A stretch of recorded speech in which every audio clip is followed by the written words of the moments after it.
just gonna be that broken record player every week to week where, yeah, no, this is...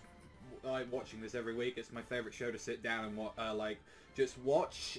And just, even if it is an entire episode of people just talking in rooms and planning, I'm just there enthralled every time with just learning more about these characters in the world. God damn, like, and that's the thing, I know a lot of this stuff already with the Legends of the Galactic Hero, so I know a good chunk of shit, but it's just like, seeing this version and the original is just like, when there's like different, like, alternate takes to how things are handled, like, and how they're addressing some of the stuff on there, it's always just like really fascinating to me with this one, and especially this episode, as we've been going one episode Yang, another episode like with Reinhard, but no, this time we get two. Like, this is the second episode in a row that we get to have a focus with, personally, my favorite out of the two protagonists, I should say, that we have, and definitely Yang Wenli, and we find a lot more about his life now, and with a current situation that he's brought upon him, and how shitty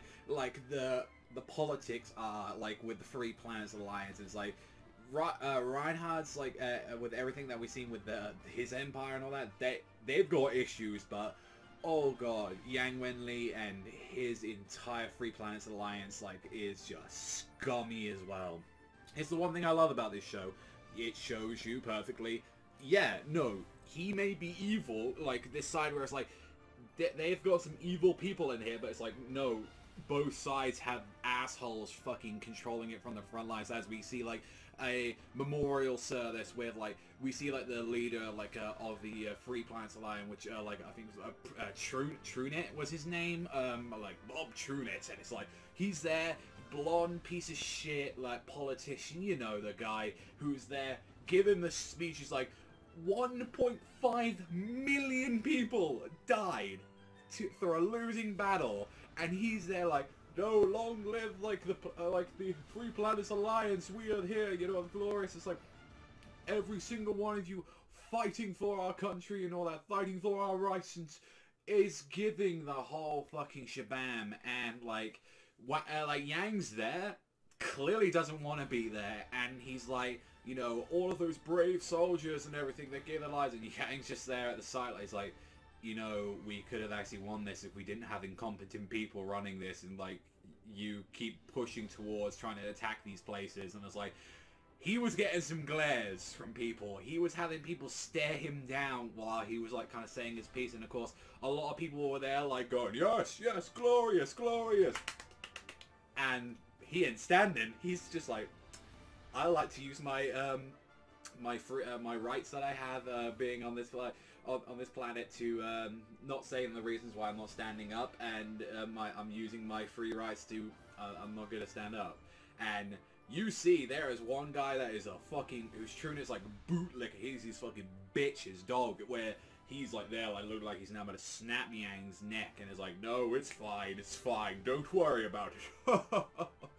And where we see, which I'm really happy, because this was the one episode I was worried about, where it's like, are they going to skip this one? Because this was like a really early episode. This is like maybe episode 3, I would like to say. This happened straight after the war, if I remember, in the original series. And it's the one episode we see a bit more of Jessica Edwards, which I was like, oh, we get to see a little bit more of her, because we got introduced to her last week, knew that she was like Yang Wenli's friend John's like fiance, and how she reacted to this, where she is keeping calm and composed, she is completely collected herself, and she is exposing Trunet, where it's like, well, especially when Yang was like, yeah, you're the one giving us all the orders, but of course you're the one standing in your little safe house telling us what to do while the rest of us die and fight for this country. She says that right on live TV in front of all these people after like it was setting up as like, you know, like, oh yes, your fiance, he died a noble death and he fought for our country, and you should be the standing woman, you know, that like people look forward to, like to, and all that. See the standing example of like people who are doing right for ourselves. And it's like, where was you throughout the entirety of this battle and throughout everything of this war's going on? What has your family done? What have you done personally to be involved in this war? You haven't been on any ships. You haven't like done anything apart from fucking board office meetings and just saying, yes, no, handle this, and, you know, getting a lackeys, and the way how he's like, kind of like, yeah, he's not sweating, but he's biting his lip a little bit, and he's like, clearly this woman has lost her, like, her composure, gods, please take it, and Yang's like, fuck this shit, I'm out, and he just grabs Jessica, and leads, and this leads to, like, the Patriotic Knights, I forget what their full name was, but I'm glad for the redesign, because I'm not gonna lie, those fuckers in the original look like a cross between Mad Max and some white supremacist motherfuckers, which I'm happy that they just full-on reveal that the leader of the, or at least what we get to see of the people that were attacking Jessica and, like, Yang's house is like, no, it's that piece of shit, that's that, like, piece of, dog that he had, like, TrueNet, and it's like, this is people that are like, how dare you, you know, you're not supporting our country, TrueNet's a true man, like, you know, he's like there, like, fighting for our country, and like, people like you who are anti-war, and it's like, she never was anti-war, she was just calling out TrueNet's bullshit, which leads into a chase scene, which is kind of different, like, they kind of drive the, it's like, kind of like, in the original, it's like, she's like walking out, and she's like at like an airport or something, and then just a bunch of dudes with fucking baseball bats and shit just come out to go and attack her, and then like Yang gets in one of those cars and just drives off. Like in this one, it was, I felt like it was trying to be a little more like tense, and it's like, oh, here's like your actions, like technically your action scene for this episode, I guess, where it's like, here we're having a car chase scene where they're trying to attack them, and the car is like, no, quick, drive to the side. It's like, oh shit, there's another car, brake, like that. It was like, it wasn't, I will say the CGI for that car was like, oof, it didn't look too good for the most part, but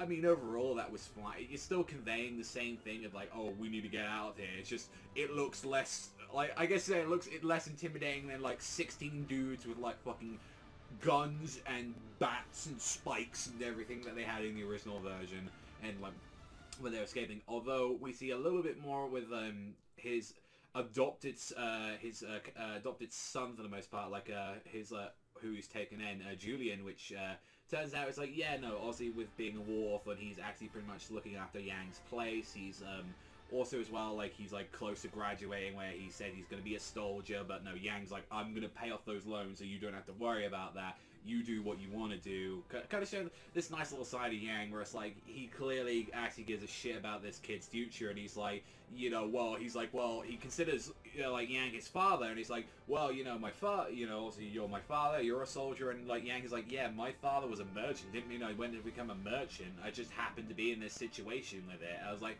yeah, he's true. Where it escalates a little bit more is the fucking Knights get involved. Where it escalates a little bit is when the Patriotic Knights come to Yang's house in the middle of the night, where they throw a hand grenade in there. I shit you not, it's a full-on fucking grenade, where it's like, boom, just blows half the glass out, nearly kills Julian, and it was like, quick, let's use this like little joke thing that we had from earlier to try and like defend ourselves, which involves like fucking using the water control system. It's just like spray them down, like where it's just like, for some reason it's got the power of like a fire hose, where it's like knocking people back like that. And of course that's where we get the reveal of like, this is TrueNet's lackey who is like in charge of this group that are attacking him, and they obviously pissed off. I think in the other version it was like, oh no, they're starting a fire in his fucking house, and he's like, oh no, I've managed to use this to call like obviously the call the fire department, and then the police also get involved because it was involving other people as well. Like, again, like, I'm like 32 episodes into the original now, so it's like it's starting to blur out a little bit with me with that episode, but like I remember like the police and people getting involved for the most part when it came to that part. It was like, oh shit, yeah, no, that happened. That generally it was like, these guys, and like immediately he gets a call from like his like superior, who the guy with the glasses, which I kind of forget his name for the most part, is like, he's like, no, you need to come down here right now, we have some shit to talk about. Hey, let's just play chess and talk about how you're being promoted to a rear admiral, and that you're going to be taking, like, it was the combination of the remnants of the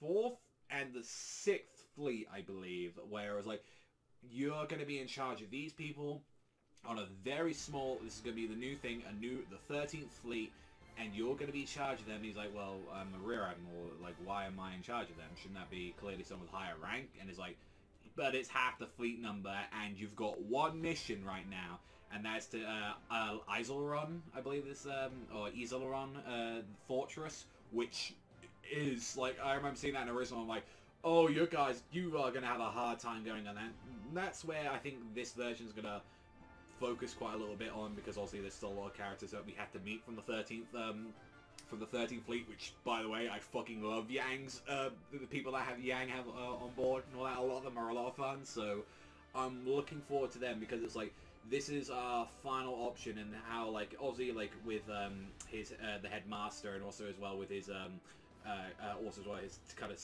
teacher relationship that he has with this guy. It's like, no, like, we generally think you can actually take this, because if you, like, we're giving you lower odds here, but it's like, if you can't take this place over, like Isoleron Fortress that we've been trying for like 4-5 decades at this point now, then nobody can. Like, they have a lot of faith in Yang, and they would like, especially when he was discussing about, if we were in that scenario like we was, we could have actually won that war, and if we followed Yang's tactics, then we would have been out of that. And it's like, this would have been a completely different side, where it's like, the only reason that he's getting promoted for the most part is like, for one side, it look like it takes people's attention off that we just lost 1.5 million people, like, and we lost. We were on the failing side of that regardless. Like, it's like, we may have kind of got that battle to a stalemate, but it was like, no, this is the best we could have done. This is how many people we got outside. It was like, it was an interesting, it's like, Yang's like, we didn't win. We shouldn't be celebrating. We shouldn't be honoring these people, because of the people that are in charge are shitty pieces of shit. And it was a kind of nice thing. It's like, I do hope we get more of those Jessica episodes, because definitely with the earlier parts of the show, I've really liked some of the Jessica episodes that they've had, where it's like, her and Yang have a very, like, kind of, like, interesting relationship for the most part, like, where it's like, how they are friends, and then there's this weird thing, it's like, yeah, but you know, like my fiance is dead, and like, where her personal views are now pointing towards, where it's like, she's like, I fucking hate, like, the people that are in charge, and I want to make a difference. And it's like, it's very interesting. I hope they kind of address that, because Jessica is definitely a interesting character, like, an interesting side character from, like, the bits I've seen. So, like, I like her a lot, and honestly, I hope they kind of give her a little bit, like, a time to shine in this one, because so far it's like, she just looks, not damsel in distress, but she was like, oh fuck, like, she's just the main priority right now, and get out. And he pretty much left her at like an airport, so it's like, Jessica, get the fuck out of here now. Like, you are getting a plane somewhere, and you're just leaving until the heat dies down. And it's like, the overall, I think this episode was like, I enjoyed it. I liked a lot of the what it was implying with like Trunit and a bunch of the characters on there. And it's like, no, I'm glad it's like, no, Yang's side is just as corrupted as like Reinhardt's side, where it's like, you've got the fucking piece of shit shitty nobles to deal with, like with Reinhardt, but it's like, no, you're dealing with corrupt politicians that will literally throw hand grenades into a dude's house and like try and assassinate people. It's like, yeah, no, these are the kind of people that we're dealing with. So it's like, it's kind of like, you want to root for Yang, and like, and this is the thing where it's like, you want to hope that Reinhardt can change the system, like with like, you know, with Lowengram, with like all like the people there. It's like, he hopes that he can change the Empire, but when you look at like Yang, it's like, I hope he kind of wins and makes a difference and gets higher to the top, because then he has more say in these matters. And it's like, oh, I hope so. But yeah, no, I definitely like Yang so far. Like, there's like 1 or 2 bits of dialogue, obviously they can't fit in, where it's like, it helps like paint him a little bit, but it's like, there was that nice little bit at the end where it's like, Yang isn't worried about like going into war and all that. He's like more upset. He's like, man, I'm gonna miss Julian's tea. That's the main thing I get. This motherfucker just obsessed with tea, and he's like, it's this one little hobby that he has for the most part. But overall, yeah, no, real good episode. Again, I feel like there's always a lot to talk about with this series, because there's just so much. I feel like definitely how the way I've been doing it, whereas like watch the original and this at the same time, and it's definitely, I feel like it gives me more to discuss in an episode. I feel like it makes them a little bit more meaty, even though it's like there's still a lot to take out of from this episode on, even if it was just on its own. And I'm glad to feel like people that haven't watched the original show are like, no, I still love this for what it is. And I've even seen people where it's like, no, I'm watching the original now as well, and they're doing the same thing as me. It's like, we're watching them at the same time. And it's like, I just need to get through more of it. I'm 30 episodes in. I was kind of hoping to be like double that at this point, but it's like, I know, I'm sorry, I am slowly getting my way through A Legend of the Galactic Heroes. It's just, there's so many animes and so many games to play right now, so yeah, I apologize for that, and I was hoping to, like, at some point do a full big video talking about how much I love the series, but we'll have to deal with the episodes of just me just gouging all over the place where it's like, I love the show, and I love, like, the backroom politics that's going behind it, and, like, and so far, it doesn't require action to be an interesting episode, and that's what I like about shows where it's like, if two interesting characters are talking and debating, then that's all you kind of need. You don't always need a big action shonen fight scene going on every time. I mean, that's just how it is. So overall, yeah, really love this. I really like this episode a lot, so I can't wait to see more of this. So let me know what you guys think in the comment section down below. That's all from me, and I'll see you guys though